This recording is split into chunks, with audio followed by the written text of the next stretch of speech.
Boa tarde a todos. Eu trouxe algumas considerações acerca da antecipação do pagamento do auxílio-doença. Só que há muita polêmica com relação a isso ainda. Por quê? Porque a Lei 13.982 autorizou a antecipação de 3 meses do auxílio-doença em caso desse período de pandemia em que não for feita efetivamente essa perícia médica. Só que nós temos aquela situação de que a perícia foi agendada, né? Antes mesmo da pandemia e as pessoas compareceram e pelo fato de a agência estar fechada, essa perícia não aconteceu.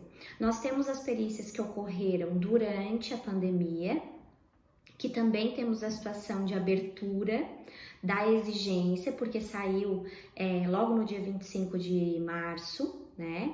Saiu uma portaria interna dizendo que iriam regularizar e abrir uma exigência para que as pessoas então colocassem esses atestados em que justificasse, né, que essa perícia não foi realizada administrativamente, presencialmente, mas que ela poderia ser substituída pela perícia online, né?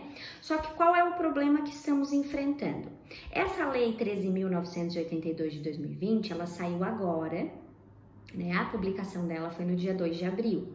Hoje é dia 6 de abril. Ela ainda não foi regulamentada para que viabilizasse o recebimento, tanto o recebimento do auxílio emergencial, né? Aquelas alterações do LOAS, que foi o foco principal dessa lei, bem como essa situação de antecipação do auxílio-doença.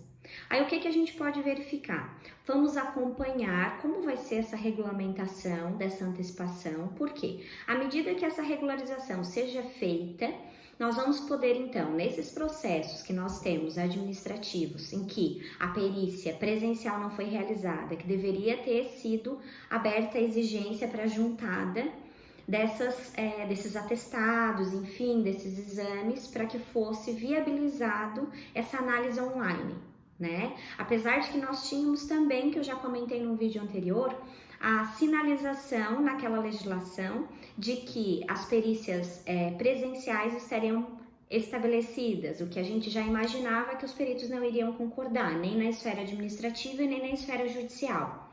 Aí o que acontece nesse aspecto?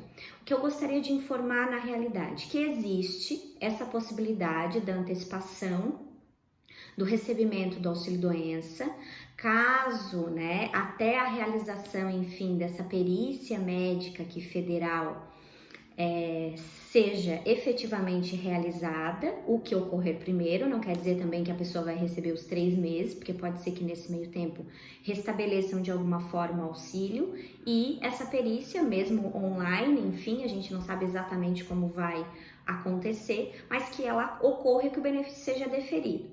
Se porventura isso acontecer de forma retroativa, o que vai acontecer também? Conforme o parágrafo único, depois dos incisos 1º e 2º, que atrelam, né, então o recebimento desse auxílio, né, doença, ao cumprimento da exigência, porque daí aqui não tem nada a ver com o auxílio, apesar de que veio previsto na lei do auxílio presencial, não tem nada a ver com o auxílio emergencial. É simplesmente a antecipação por um serviço que está sendo prestado pelo INSS e que está sendo demorado, tá? Então, teria que ter a carência, normalmente, do auxílio-doença, e depende do tipo de auxílio-doença que essa pessoa teria direito, né? É interessante porque teria muita explicação aqui para dar, então é interessante que procure, né, um profissional, um advogado de sua confiança para isso. E a apresentação dos atestados médicos com as CIDs, que na verdade a CID nada mais é que o código da doença que a pessoa está acometida, né, que a pessoa tem. E que isso então tudo seja juntado nesse processo administrativo, nesse requerimento, para que essa perícia seja viabilizada.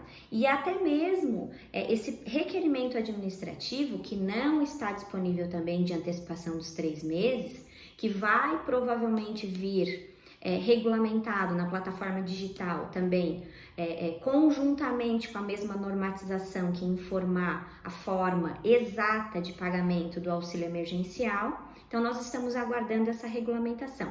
À medida que isso seja regulamentado, então, nós vamos orientar exatamente como isso pode ser requerido, até porque temos muitos processos administrativos tramitando e as pessoas estão precisando do valor desse benefício e essas perícias não aconteceram e essa possibilidade de juntada de documentação também ainda não foi viabilizada. Então, o que nós temos hoje é um período de incerteza, que estamos acompanhando, né, a seara administrativa e que vamos conversando e passando isso, então, online, né, para que vocês possam se esclarecer. Só que ao mesmo tempo, tá?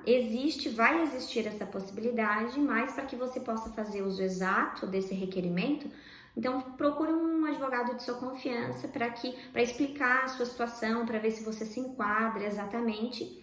Ah, mas poderia ser uma pergunta também, doutora Michele, mas se porventura eu receber isso posteriormente, daqui a pouco veio o retroativo do meu benefício para mim receber. Não se preocupem com isso, porque isso é procedimento padrão do INSS. O artigo 4º veio trazendo, então, a possibilidade dessa antecipação do auxílio-doença e o artigo 5º veio trazendo a possibilidade de compensação desses valores. Então, se você receber posteriormente, né, a já ter recebido esses 3 meses ou ter recebido alguns meses, 1 mês ou 2 meses, isso vai ser descontado do valor que você venha a receber e você já recebe só a diferença. Tá bom? Eu espero que tenha esclarecido. Vai ter mais algumas situações que nós precisamos também conversar, mas nós vamos conversando aos poucos e esclarecendo. Uma boa tarde a todos.